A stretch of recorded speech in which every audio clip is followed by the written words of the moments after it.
A whirlwind Tuesday night on Capitol Hill. At first, the measure seemed doomed to fail after the vote was abruptly pulled from the schedule. In fact, many lawmakers left the building. But just 9 minutes later, it was put back on the schedule, leading to a dramatic vote on the House floor.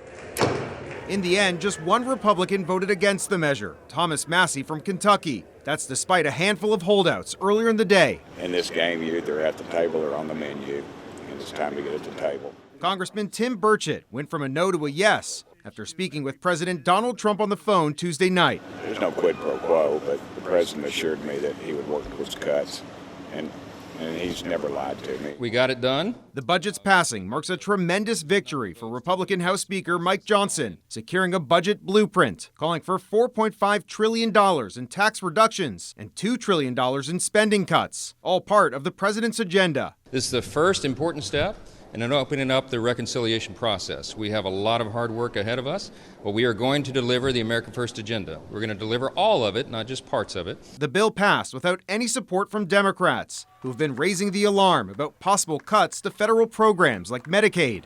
Republican budget resolution will set in motion the largest Medicaid cut in American history.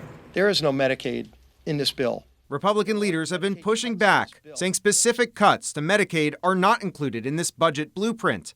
But Democrats argue that these cuts will be unavoidable, since the blueprint calls for the House committee overseeing Medicaid funding to slash programs by $880 billion. And as the House moves forward with their plan for one big bill, the Senate is pursuing an alternative approach, splitting Trump's priorities into two separate bills. The first, which got the green light last week, would boost funding for border security, defense, and energy, while the second would deal with tax and spending cuts. In Washington, I'm Evan Koslof, Spectrum News.